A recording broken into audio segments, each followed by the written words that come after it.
This is the OMG Book Show with William O'Day, episode number 9. Why is 6 afraid of 7?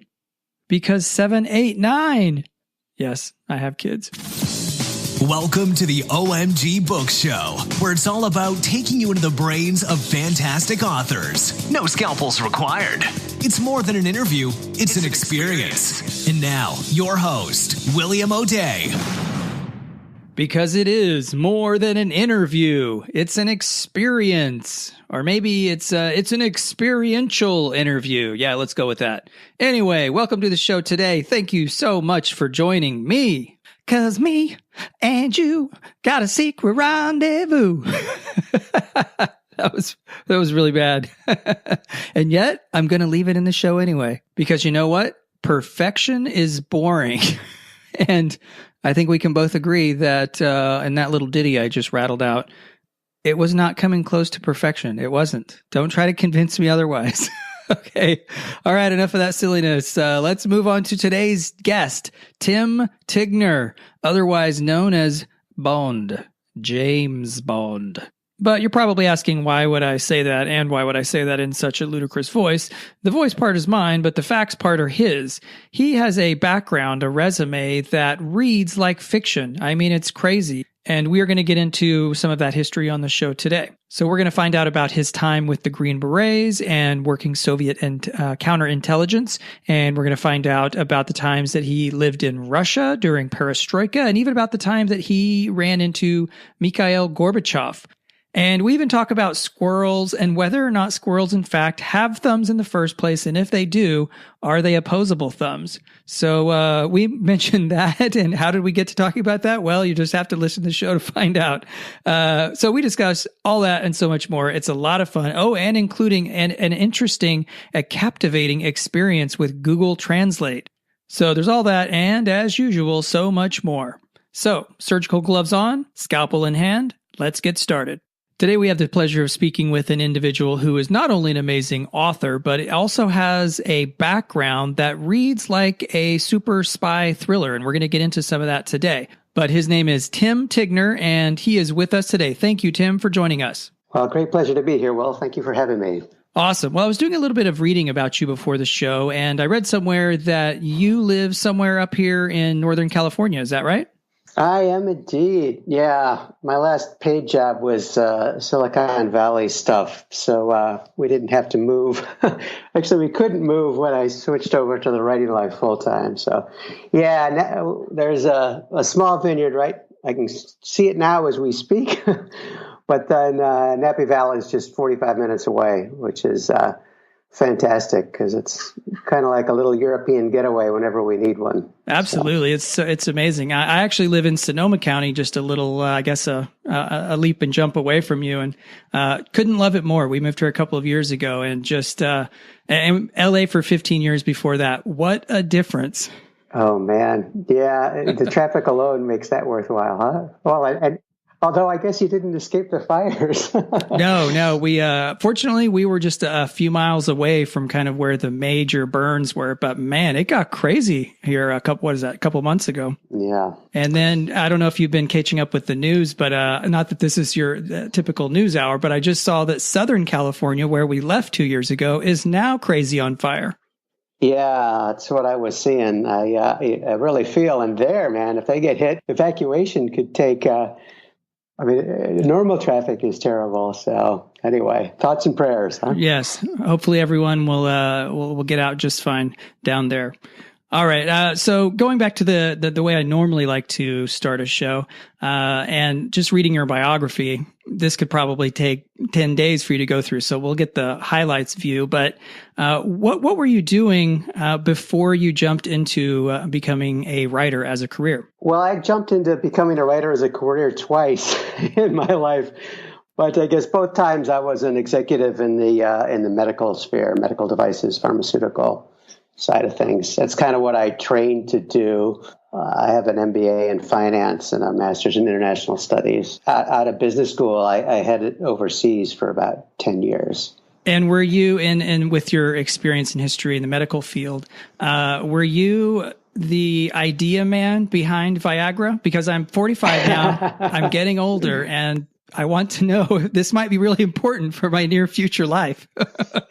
Yeah, no, I ran the Pharmaceutical Industry Association in Russia at the time when Viagra came out. And so I remember sitting around with the managing director of that company at the time, which has been bought several times since, talking about it. And they had to control distribution at the time. It was actually an old, I think it was a blood pressure or something similar to that product that they just whipped out. And figured, whipped out. Whipped out's an odd way to phrase that, but I like it. Let's go with it.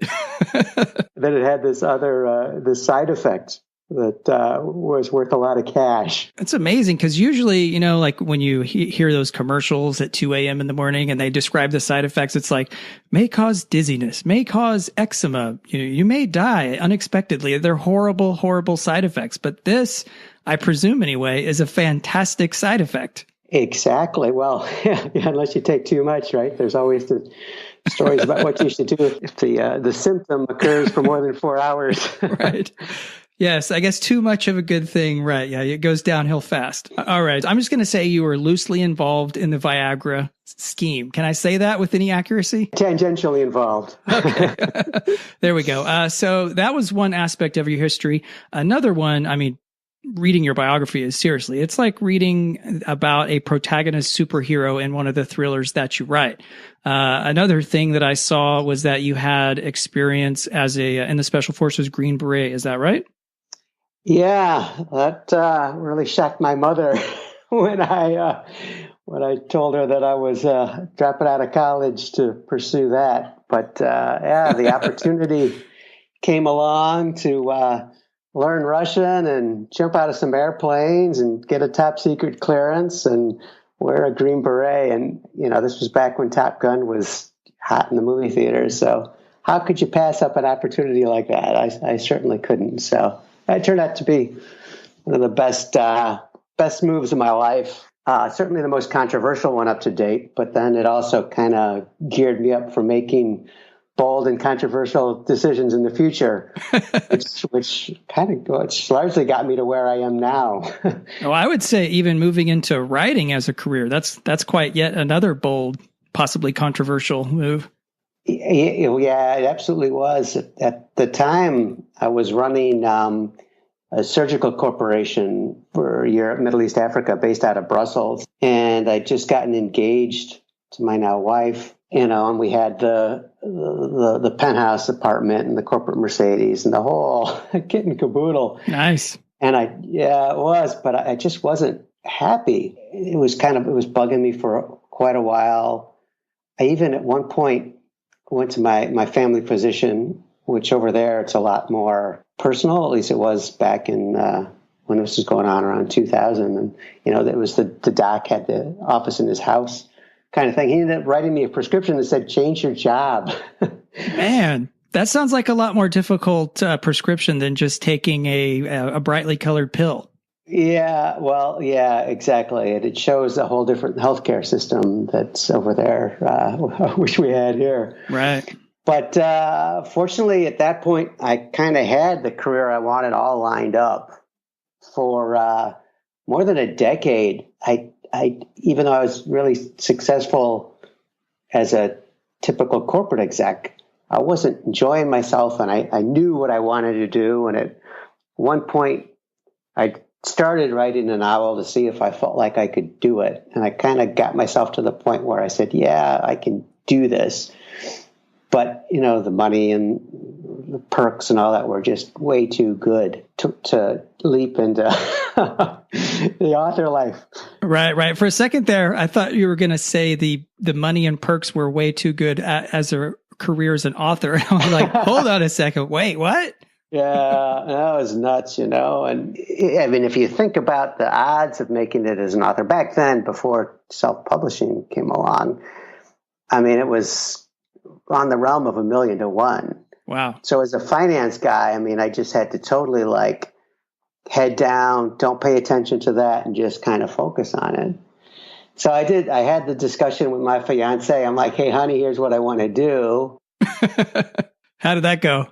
She was incredible. She's like, whatever makes you happy. I'm just like, holy Holy smokes. Yeah, you're like, Mom, I picked a good one. Yeah. So fortunately, I had a fair amount of savings at that point, and was able to basically budget that if we, moved to Florida, lived in a condo kind of thing, we could have a good life and live for 5 years off savings. And hopefully in that time I could make the career work. If not, go back to work. So that's what we did. We moved to Clearwater, Florida. I wrote my first 3 novels.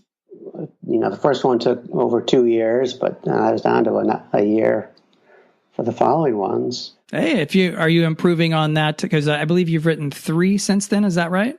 Yes, I did the initial 3 back in the early mid 2000s, and then starting like in January of 2015, I went back to work, and I did the 3 novels and in the novella since then. So it's been 3 years to put them out. So 1 a year plus the novella I got in there.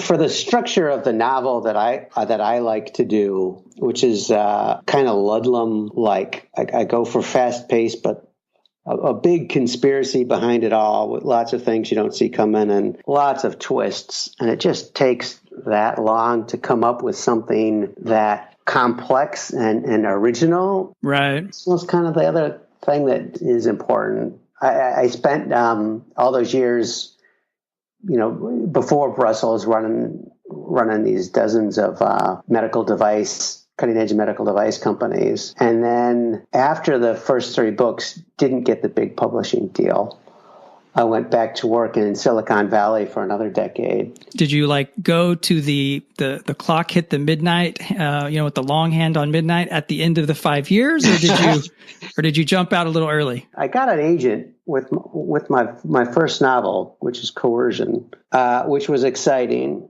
And while she was busy shopping it around, I just dove right into the second book. And then, she got it read by like Dan Brown's editor and that type of stuff. So she did her job, but they just didn't end up picking me quite at the end. I was always almost there, the bridesmaid kind of thing. The worst. Yeah.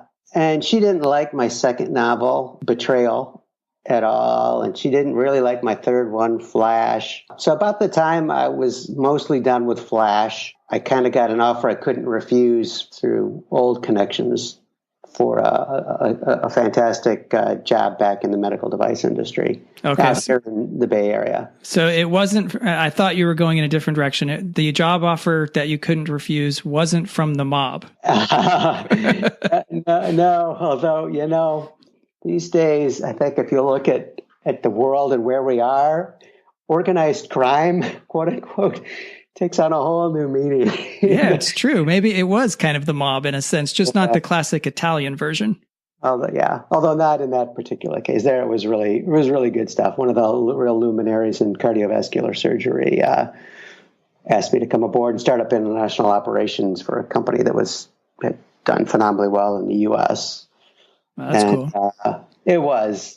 Fortunately, the company got bought out right after I joined by a company that already had a huge international presence. So I ended up hopping to another startup and did a few more hops after that. So what was the coolest device or technology of all of the different startup companies that you worked for? The one that would have been the most impactful was the one that I worked for after that, when that company got bought out. It was a spinoff from a company that was trying to make devices that would measure your blood glucose non-invasively. So diabetics have to prick their finger and take a blood sample all these times a day. Right. And they figured out how to read your blood alcohol content non-invasively.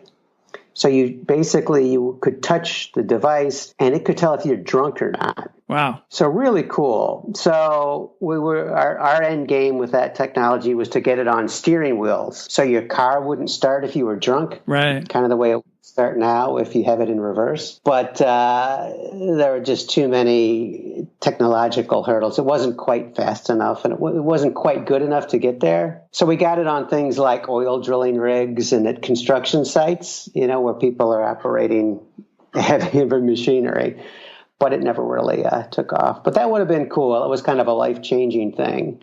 Yeah, I think that'd be super cool. I mean, I have eight-year-old, 9-year-old daughter, so it's not a concern now. But judging from my own teenage years, I think as a father, I would love to have that device at the end of the night on the weekend.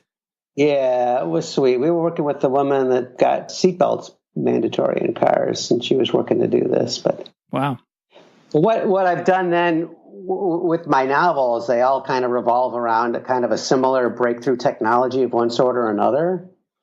I dream something up, something that's not real, but is very close to being real, or is real, but isn't used that way yet. And then I think, all right, what's the worst hands I could put it in? And that's what I do. And then I start to tell the story from their point of view and from the point of view of one of the victims, or the friend or family of one of the victims. That gives me my back and forth storyline. But it takes a year to come up with all that, because there are lots of research involved as well, even with my background. Every writer knows that you got to know, like, your gun technology, or you get absolutely skewered by reviewers. But, you kind of want the same to be true for, whatever cutting edge medical or whatever technology you use. So it takes a lot to keep even the biochemists happy, but I usually manage to do that. So. Oh, that's good. That's good. And yes, just for everyone out there, never, and we won't do it, do the offense of, and she pulled back the hammer on the Glock and was ready to fire at the miscreant or whatever. We're just not going to do that. Yeah, exactly. Until her clip fell out or something. But then you can say, well, I just meant her hair clip. It was her hair clip that fell out. Yeah. Well, I'd seen, and you kind of referencing it there. You have a tagline that I think it sounds like just coming from your marketing perspective, because it seems really dialed in, and it seems like it's something that you kind of adhere to from novel to novel. Could you say your tagline for listeners that haven't heard it? Yeah, devious devices, international intrigue, and the deadly mistake of messing with the wrong guy. See, now it's just like you're saying, that has the ingredients for a smash thriller every single time. Well, that's certainly my hope. So far so good. I'm in that enviable camp of having sold my first that novel that didn't make it actually did get picked up. Getting back to my bio, I self-published my all three novels. The first ones I wrote at the same time. And then about a year later, got the call just totally out of the blue. I was CEO of another startup at the time, and they wanted to republish Coercion under their name. I was like, oh, this is cool. Yeah, for sure. And it was about the time that my startup, the technology there was failing. And so again, I was like, hey, honey, guess what? And so again, we went into the living off savings while I started writing books. And was she equally supportive the second time around? Yeah, she's just incredible. The female lead in my new series is based on her. Okay. So I was CEO of this startup company that didn't work out. But the startup company had some very, very prominent supporters and users of the product. Former U.S. president, among others. Wow, okay. And that product became the basis for Pushing Brilliance, which was the first Kyle Achilles novel that I ended up publishing middle of 2016. Okay. And so Brilliance in the book is, just as the overview, is some kind of drug that can raise the user's IQ by 20 points. How close or far was the real life version of that drug? So the real life version of the drug had actually multiple beneficial effects, but one of them was upping mental acuity. It basically helps your brain kind of run on high octane. And the primary use of that would have been for people suffering from or hoping to prevent suffering from, Alzheimer's, Parkinson's, dementia, and so forth. So it was kind of a prophylactic product. And we had Hold on, we're not going back to Viagra talk. Come on, Tim. Yeah. But we were working with a very prominent neurosurgeon, and the product itself came out of one of the top medical schools in the country. That's super cool. And then so that exists out in the market today? It had a number of side effects, not the ones that are not good ones.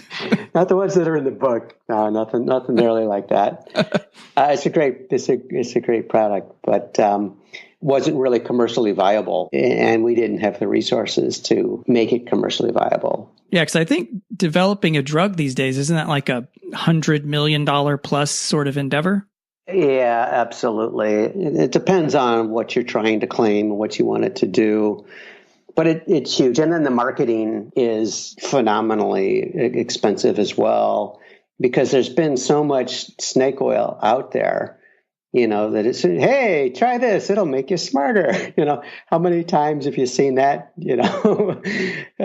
coming up? So it's tough. But I guess I can't think of a business that's not tough anymore. That's true, huh? Everything's a little bit harder around the edges. It is, right? The whole flattening of the earth, and the fact that you're now, you used to have to just compete with Bob down the street, right? Back when we were all Millers or Carters or knights in shining armor, I guess, and then it was compete with your city, and now you got to compete with the entire world. Yeah, and you have to compete with like Bob Beta 1.0, the robot version of the human worker. It's tough, but at the same time, there's a lot of opportunities that come up as well, because you also get to sell to people all around the world. Is one of the cool things about being a new generation author, right? Is we get to see where and when our books are selling, lots of places that we haven't even heard of. It's kind of cool. Yeah, that is super cool. Well, I wanted to get back for 1 second on your tagline, because I would have let this go, but I spent so much time on it. I want to get your opinion on it as the person who did your version, and then the kind of the marketing mind behind it. Mm-hmm. And I'm not from a marketing background, so this version may be a little not on the same level, but just take a listen and let me know what you think. Okay. Cool stuff happening everywhere. The huge dope of getting in the grill of the wrong mofo. What do you think? I like it. It paints a picture and it does it succinctly, right? And it tells a bit about your style. Wait. So it wouldn't fit for my books. Wait, you know what? I think you're right. But I could see that fit in a best-selling series for its own niche, kind of like I try to do. All right. So I think what you're saying is I should just put that in my back pocket, keep it handy, because, maybe use it down the road somewhere. Well, you talk about putting your back pocket. There is some strategy to putting it up front, right? I know some authors that will start their books with the title. They just totally start with the marketing in mind, and then they work out the story from there, rather than what most people do is write the story and then come up with the marketing. Right. And, in this day and age, it may well be the smart move, right? As we know, most books get out there and they don't go anywhere. And we know it's not a reflection of the quality of the writing. It all becomes a question of, did I get in front of enough eyeballs to get the chance to connect or not, Yeah, that discoverability is a big aspect. And it's like you're saying, if you can encapsulate kind of the emotional hook of your story reasonably well, then you have a better chance at that. Totally. Yeah. So I try to do that. That's why I came up with the tagline, was to try and, how do you describe your books in a sentence? I guess that's 3 if you count my punctuation per se, but it's only a dozen words or so. So yeah, I like it. It's it's punchy, and you have the alliteration thing going on there. So I think it comes across well. Well, thank you. So I wanted to go back for a little bit. So you have experience, I saw it on your website, I think, as in Soviet Counterintelligence in the Special Forces. Was that part of the employment you had as a Green Beret, or was that something different? Yeah, the Green Berets it's the U.S. Army's branch of the Special Forces, like the SEALs are the Navy's Special Forces. And my role within them was basically parachuting in behind enemy lines, getting intel, and radioing that intel out before I got killed. Wow. Yeah. So it required me to learn Russian, which I did at the Presidio down in Monterey, California, which is super fantastic. Best language training in the world. Are you still conversant in Russian? Yeah, I am. So I went back for grad school. I did that MBA and Master's in International Studies with the focus there was on Russian. So I took Russian as well in grad school. But then I moved to Moscow straight out of grad school and lived there for 7 years. And my wife is Russian. So we speak Russian at home. Wow. Very international family unit there. Yeah, I like it that way. My father was a philosophy professor at the University of Toledo, where I grew up. But every summer, he used to work for the National Endowment of the Arts or National Endowment for the Humanities, teaching classes at different universities across the U.S. So we'd always get up and go someplace every summer for the summer. And Mom would show me and my brother around while Dad worked. And then one year, he got a gig over in Lisbon, Portugal. And so my junior year in high school, I spent in Lisbon. And that was really the coming out thing for me in my brain. It transformed me in a huge way. I'd been I think an underachiever up to that point. And then I found myself in this situation. I went to the American International School where, all the other students were the sons of diplomats and corporate executives and so forth. My girlfriend's father was the commander of the USS Enterprise. Holy moly. The aircraft carrier. Kind of cool, but the Captain Kirk thing. But, and I'm sitting there in these classes and I'm like, wow, I'm no different from any of these kids, but they all know that they're going on to be, Senator so-and-so or CEO so-and-so. And for me, it was kind of making that connection that, wow, if I'm not different than them, then I could be what they're going to be. And that realization got me working really hard. And so when I got back to my old high school again, I really started working at it for the first time. Kind of haven't stopped. But that also ignited my fire for international affairs. I kind of knew I wanted to get into international business or something international at that point.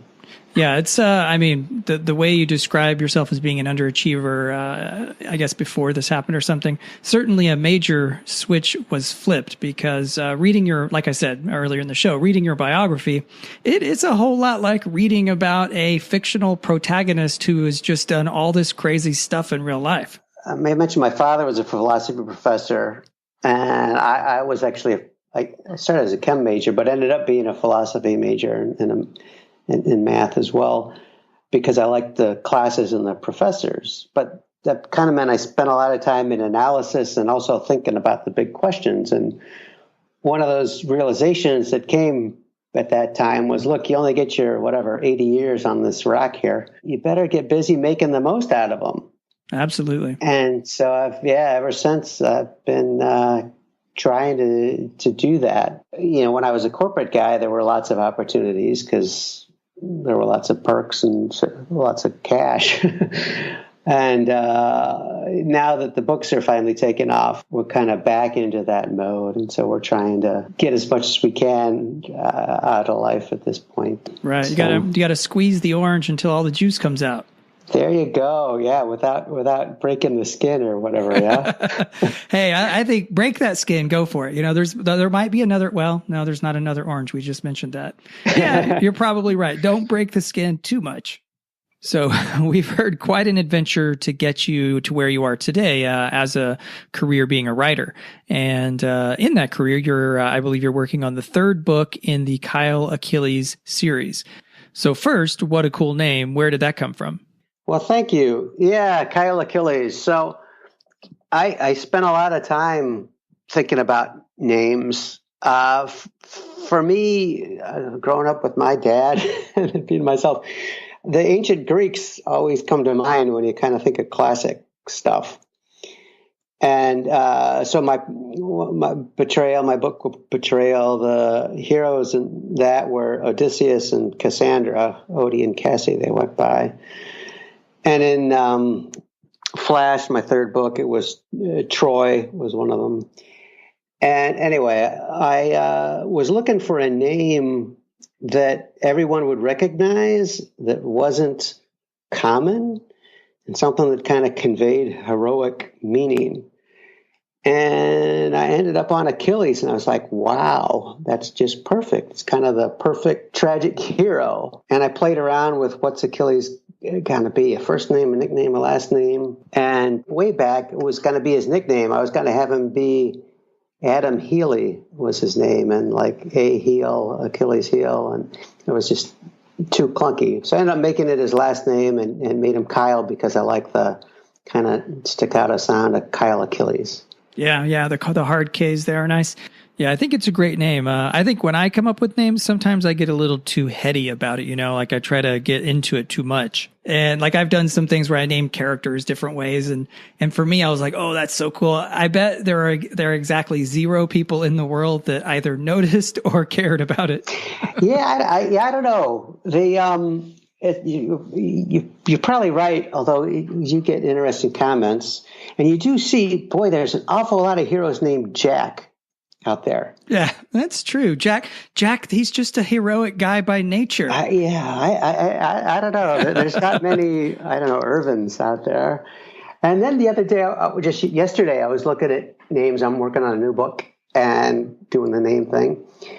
And Mitch came up. Mitch has a sweet spot with me because Mitch is like Tim spelled backwards. Okay. And this girl I had a big crush on growing up was always reading this book called Mitch and Amy, and her name was Amy. And anyway, I digress.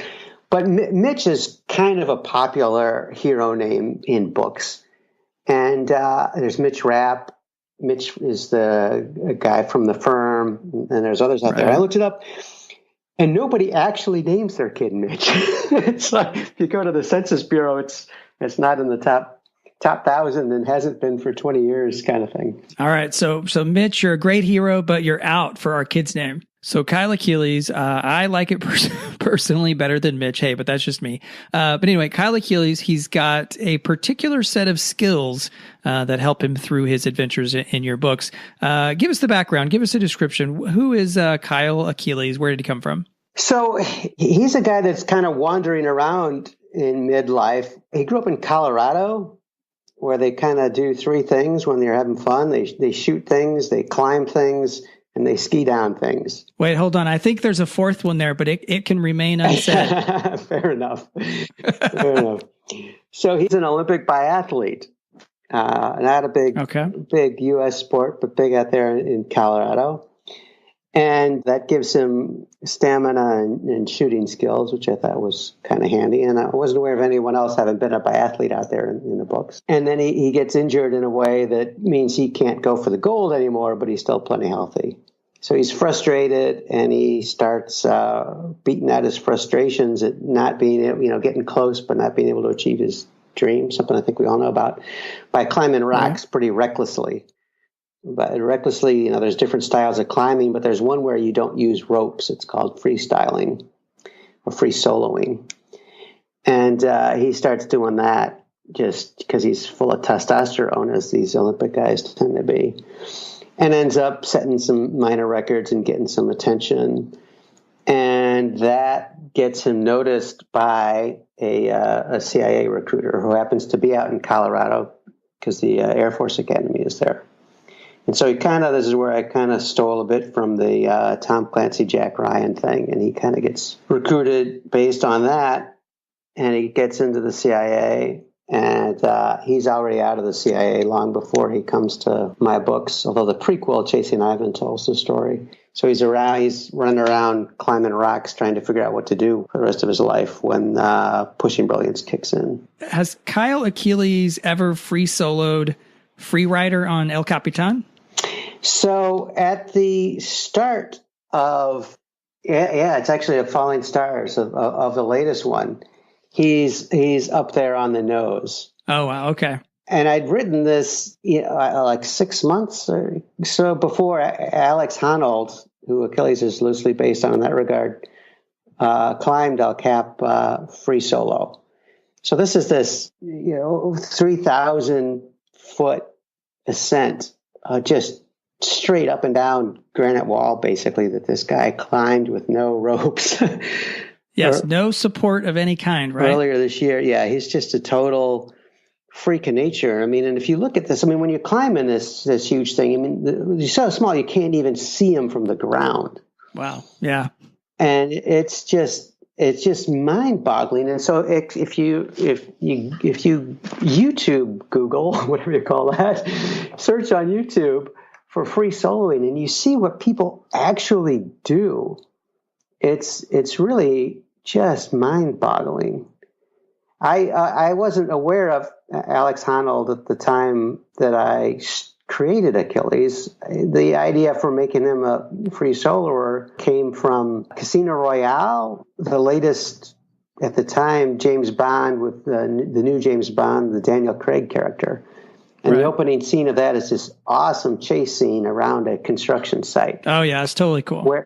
He's chasing this guy that is a parkour expert, and I'd never heard of parkour either, but this is just like this climbing your environment type of stuff. And so that kind of, that led into it all. But it is mind-blowing what people can do. And it frustrates me to no end when I get comments in reviews, especially about, not realistic. I'm like, what do you mean? You don't know what realistic is. Take a look before you. Meaning like Kyle did something that could never be done in real life or something? Yeah, exactly. I hear that about a lot of stuff. And so I've started in my books, I do at the end of them, include links to where people can take a look at, here's what, these drugs can do. Here's what people do, videos of people with this, and that, to try and fend some of that off. Okay, that's here's the proof page. Yeah, exactly. It's peer reviewed sources type of stuff. It's not schlock from wherever. This is real PhD level stuff, or videos where seeing is believing. But I don't have that in my earlier books. Coercion, Betrayal, and Flash. I should probably go back and insert them at this point. Maybe that would cut down on some of that stuff, but. I don't know. I mean, I feel like, I think it's actually kind of cool you do that just as, readers finish a story and they can be like, oh, I'd like to, I'm interested in this technology or procedure or whatever. But at the same time, I feel like we are writing fiction, so part of the job, at least I believe anyway, is just like to push the boundaries of what's real. And it depends on the story and genre, of course, but just, have a little bit of scope there, I think. You should. It's just you don't want to get dinged for it, right? Because you know how important the reviews are. And what frustrated me most about that is you look at movies that sell big, and they do things that are way crazier in movies these days than we would ever do in our books. And they don't get dinged for unrealistic. And that's because people actually see it, even though it's CGI or cables that have been erased and all that stuff. Right. But it can be harder to do that in your mind if you're not aware of, people like Alex Honnold that can climb 3,000 vertical feet of granite without a rope, Yeah, that's crazy. So back in the day, Kyle Achilles, you were mentioning he was an expert skier. Could he pull off, and he had the injury, of course, but back before the injury, could he pull off skiing down and live a triple black diamond? I don't know. So he was a cross-country skier as a biathlete, which isn't downhill. So, I see. So it's more level than straight up and down. Yeah, it's more a stamina type of thing. The reason why the biathlon is a sport is that cross-country skiing, so you're out there in the cold and you're working really hard. And when you're breathing and your heart is racing like wild, shooting accurately is very difficult, because how do you hold a rifle rock steady when your lungs and your heart are thumping away like crazy? And so that's why that control is that's why they pair those two together, because it's a tough combo to do. It's a cool foundation. Yeah, that's what I was thinking. I was glad to kind of be the first. I'm sure there's others out there. I just haven't seen them. I don't think there's a major hero that's a biathlete anyway. But it's a neat, I think, background for him to have, and a pretty realistic one for someone that grows up in Colorado. Yeah, for sure. And then I had my last question I had about Kyle Achilles, and tell me if this is too on the nose, but if someone like really kicks him, and I mean kicks him hard in the ankle, would he die? Let's hope not. He gets into a lot of fights, as it turns out. And I want him to be around for a long time. Okay, I'm sure he will. It would bruise. Maybe he would have a bruise, but ice can take care of that. Let's hope so. All right, Tim. Well, I'm having this idea, and if you're prepared to go along with it, it could turn out to be one of the coolest things that has ever happened on a podcast. I'm all game for that. All right, here we go. So just the other day, and it was actually reading about you, and I've been reading I've been reading the first book, Pushing Brilliance, which is a really awesome book, by the way. Everybody out there, go check it out for sure. But it got me thinking about that technology and kind of devices and things of that nature. And something, I can't even remember where this came up. Oh, also that mixed with your background and knowing Russian and your experience in the workplace. And that led me to a new technology, relatively anyway, called Google Translate. Have you heard of it? Oh, yeah. I use it all the time. I am absolutely amazed by how seemingly good and accurate it is, but there's only a problem. I was actually doing some kind of playing around things, translating English to Russian and then back Russian to English. And my only problem is that I don't speak any Russian whatsoever. So I couldn't judge the accuracy of what it was telling me.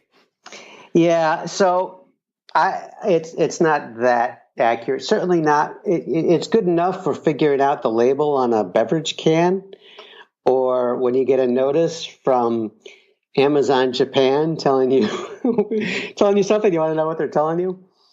But I'd actually thought, oh, this is cool. I can translate my books into Russian or Italian or whatever and start selling them on Amazon Italy. But no, it's nowhere near close to being good enough for that, unfortunately. Not yet, because there's too much nuance. Yeah, I assume that. But just for because I'm an evidence-based kind of guy, I wanted to do one small test. So I'm going to speak into Google Translate, and it's this cool microphone thing where it's like I speak in English, and then it will through the speaker it will output Russian. Okay. So if you're up for it, I would love to just say a little phrase here, and then I'm going to play it back for you, and then if you could tell me what it actually said or if it was correct or whatever, and then we'll have some evidence to know if it's good or not. Okay. All right, here we go. So I'm going to push the little microphone here and talk right into it. Okay, Tim, I just wanted to say thank you for learning Russian way back when, so that me and people like me can let Google do a horrible job of translating it now. Okay, and it's translating. Хорошо. Тим, я просто хотел поблагодарить вас за то, что узнал русский путь назад, когда люди, подобные мне, могут позволить Google сделать ужасную работу по его переводу. That was phenomenal. Okay. It was phenomenally good. Oh, wow, really? It wasn't just an outstanding translation, but it was done in an accent, and it was done in a way that I wouldn't have known it was a robot speaking. No way, really? Okay, so that's good. Wow.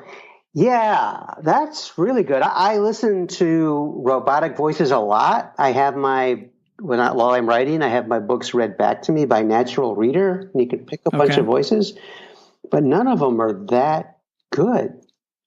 Wow, you heard it here first, everybody. Google Translate. It may not get the message exactly right, but it sounds beautiful doing it. Yeah, you need to say something sexy and have the Russian woman read it back to you. Okay, I know what I'm going to do next. Please, would you go do the dishes for the last time? But it'll come out so svelte and nice. Yeah, well, you need to do the French one, I guess, if you really want it to sound that good. Well, we're getting near the end of the show, and you know what comes next.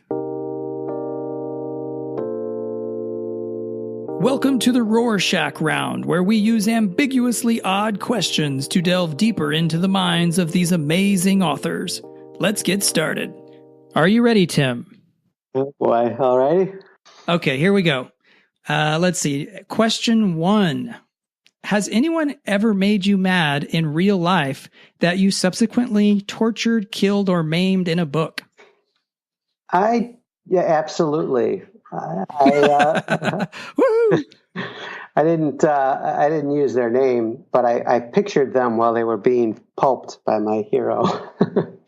I have to admit, I don't know if I've actually admitted on the show yet. I have done it once, and it was cathartic. It was fulfilling. It's nice, yeah. My one of my writing buddies I meet a lot. He often wears the T-shirt that says, "Be careful, or you might end up in my novel." I like that. Can I steal that phrase? I don't know. Is it trademarked? It's on a T-shirt, so it must be. Okay, all right. I mean, I'll have to buy one then. Very good. All right. So next question: if you could be any animal, what would you be and why? A squirrel, I guess.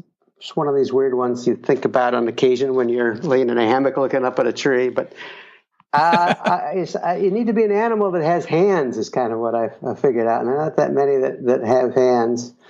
And squirrels get to live in cool places. So yeah, it's true. I'm not sure. I'm sure I have seen a squirrel close enough. But do they have 4 or 5 digits? I don't know if they've got opposable thumbs or not, but boy, they can hold nuts. Somewhere in the back of my brain, I'm thinking that primates are the first with opposable, but I'm thinking squirrels have it. Yeah, must have one as well. All right, well, we're going to put a link in the show notes, just a quick reference to squirrel biology or anatomy, so that people can know, because we do want to have this question answered. Excellent. All right, and next question is Perestroika or Paris Hilton? Perestroika.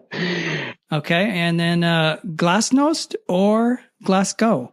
Glasnost. Okay, and then the next series of questions is I'm going to ask you to do something weird, and I hope you're comfortable with it, but these are yes or no questions, and if you could just answer in Russian, that would be amazing. Okay.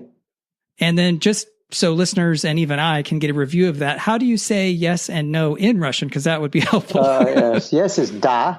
Okay. And no is niet. All right. Okay. So da or niet. We got it. Yeah. All right. So question 1. Are you willing to reveal any sensitive top secret information that you learned from your job back in the days of counterintelligence? Niet. Okay. And did you work with Jason Bourne? Может быть. Hey, that wasn't da or niet. That's a maybe. Okay, maybe. All right. That's good. All right. And then did you like viewing, did you find them entertaining, the 5 Jason Bourne documentaries? Documentaries or movies? Wait, are you telling me Jason Bourne is a fictional character? Yeah. I think you got me. The movies have nothing to do with the books other than the name. It drives me crazy. Oh, no. I enjoyed the movies. I don't think I've read the books. Which are better? Oh, the books are much better. The movies are good, unless you've read the books, and then you're just so frustrated because there's just got nothing to do with the books other than his name. All right. So, then let's proceed to the next question from the point of view of the books, how you having read them. Did Jason Bourne learn Russian so we don't have to? Good question. In the books, he learned Vietnamese, so we didn't have to. Hold on. I like that answer, but we're getting away from the da and then yet. Oh. Okay, here we go. And last question here. And finally, do Russian people really love vodka as much as the stereotype indicates? Da. Oh, okay, cool. The truth comes out. All right. Well, thank you so much for that, Tim, for humoring me with that weird Rorschach round. It just seemed fun, and I'm glad we had a chance to do it. My pleasure. It brought up a fun little anecdote, which I might share with your listeners. Sure. I was, when you asked about Perestroika, I was flying from Moscow to New York, and shortly before they closed the boarding door, the stewardess came and got me and moved me up to first class. Thank you very much. And put me in row 2. Hold on. Were you married at that time? I was. Okay. And and then a minute later, a group enters the plane, and it's Gorbachev and his wife. Wow. And they put Gorbachev in the chair directly in front of me. And this was an overnight flight. So when he leaned back, I had that lovely wine splotch like right there in front of me. Oh, no. And hold on. Did you scrub at it at all, or would that have ended up with you on the floor getting like beat up badly? Oh, no. I have huge respect for Gorbachev. He actually spent the plane ride reading newspapers until it was time to sleep. This is while Yeltsin was busy, drinking vodka like crazy. So, right, drinking away his woes. I'm surprised. I assume they had security detail around him. Is that right? No. There was kind of what you'd call a body man who was there with him. Was a kind of an intelligent, smart guy who, I don't know if he was packing or not, but it wasn't. I had a nice talk with him and Raisa, his wife, got them to sign autograph a photo, got to shake the hand of the guy that, ended the Soviet Union and communism in that part of the world. For me, it was a huge moment because the guy had such a major impact on my life. Very cool. Very good anecdote. Thank you for springing it on us. Oh, my pleasure. Thanks for bringing up Perestroika. Hey, I'm just glad, and I think maybe our listeners are as well, that you didn't choose Paris Hilton because you're a married man, Tim. I am a very married man. Yes, I'm happy to be so. Right on. Well, we are definitely near the end of the show. But before we go, I was hoping you could tell us a little bit more about your newest release, Falling Stars, with your main series protagonist, Kyle Achilles. So there's the central idea behind it, and that this is what led to the whole book. We're all familiar with the drones that run around and take pictures and stuff like that. What we haven't seen yet, what could easily be created, is just a big version of one of those capable of lifting a person up off the ground. Right. So the idea was this: if you lifted a person up off the ground fairly high, there's nothing that anybody could do to save them. You can't put a pillow under them or the drone just moves. You can't shoot the drone or the person flies. You can't shoot the pilot because he could be in Afghanistan. There isn't a thing that can be done to rescue a person who's been toted up in the air by a drone. Whoa. Yeah, that's messed up. That's messed up. Anyway. So I have two questions or observations about that. And am I right? I think I read somewhere that you mentioned celebrities are involved as part of this saga. Yeah, that's the stars in Falling Stars. It's a bit of a play on words, and the title is explained toward the end, so I don't want to get into that too much. But yes, Falling Stars is literally falling celebrities. Yeah, I love the idea and kind of the nuanced take of the title. Is Paris Hilton involved as one of the captured celebrities? She's not. I almost had The Rock in there, Dwayne Johnson. Oh, that'd have to be a big drone, yeah. Yeah, well, it's a guy his size, but I decided not to mess with that. I didn't realize at the time, until I was looking it up, that he's the highest paid actor in the country. I guess in the world, that is. Yeah, he's big time. So he was originally in it, but I switched him for a made-up name. Can you, I don't know, I might have an interest as a writer. Can you put a real person like that in, or is that? Yeah, you can. I was reading Jason Matthews has a couple of great spy thrillers out there, The Sparrow and The Palace of Treason, and he has Putin in there as Putin. Wow! And Jason Matthews was a ranking CIA guy back in the time. I mean, it's full of real spy stuff, and he's got Putin in there as a character. And has anyone checked? Is this guy still alive? No, he's still alive and cranking. I hope he's got a wonderful series going. But that I had Putin in a couple of my books, but he's got a different name, although it's quite transparent who I'm talking about there. Well, the idea behind the book just sounds totally amazing to me. I can't wait to get a chance to check it out. If people want to go and find out more about what you do, where should they go to do that? Yeah, timtigner.com. Tigner's like Tiger, but with an N stuck in there. And then they can pick up a free book, Chasing Ivan, which is the Kyle Achilles prequel novella there. They can download it. Also, for audiobook fans, my books are all read by Dick Hill, who you'll know is the voice of Jack Reacher and Harry Bosch before the Harry Bosch movies came out, and Titus Welliver took those over. So, you are in good company amongst the mega successful thriller writers. Well, I'm very pleased to be there. It's taken 20 years, so. It's taken 20 years and 2 starts. So it's looking to me like, from an outsider's perspective, that the second start here is going to work. There won't be any third time's the charm business. Well, let's hope so. All right, Tim. Well, thank you so much again for coming on the show today. Well, it's been a great pleasure, Will. Thank you very much. So I had a absolutely wonderful time chatting with Tim. Thank you, Tim, so much for joining us. I hope everyone out there had as much fun as I did.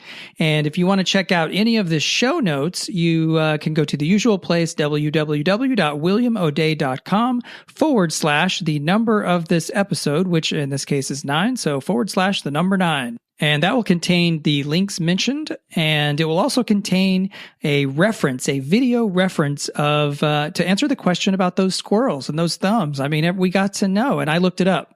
So now we do know.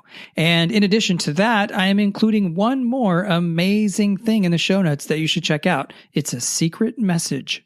And so I'm going to leave this secret message in the show notes, and it's going to be me speaking in English to Google Translate, which will then translate it back to Russian with that very fetching female Russian voice. And I'm going to post that in the show notes. And for people like Tim who already speak already speak Russian, they're going to know what it is immediately. But for the rest of us, we're going to have to use our decoder rings, meaning Google Translate, to figure out what it says. And be sure to join us next week when we chat with Peter Meredith, author of the best-selling The Undead World series. And he writes all kinds of other books as well. We're going to chat with Peter and find out why I consider him to be possibly the most gracious man on the planet. So you'll get the story behind that. And we also discuss the unique approach to the writing career that he has. He didn't start in the usual places, like loved it his whole life, read books like a bookworm and all that kind of thing. So we get the details of that and so much more. But last but not least, we also do something that I'm going to tentatively call the mid-show matinee. It's a performance piece that we'll be doing for the first time on the show next week. And it could be absolute genius, or at the same time, it could be absolutely terrible. I don't know. You'll be the judge. And perhaps we'll do it again in future shows, but we did it for this one, and it was a lot of fun. So you'll be able to check all that out in the next episode. That's it for today. If you would like to be sure to never miss a show and always have them immediately available on your device of choice, you can subscribe by going to www.williamodea.com/iTunes. And if you enjoyed the show, I would so appreciate a rating and review on iTunes. They both help with store visibility, and they also let other listeners know if this show is something that they might be interested in checking out. And I've made it easy to access both of those by going to the same link on my website, www.williamodea.com/iTunes. That will have a link there that you can jump over to either subscribe and or maybe all three, rate and review the show. So I would so appreciate that. Thank you so much. That's it for now. We'll see you next week. Thanks for listening to the OMG Book Show. You can find out more at www.williamodea.com.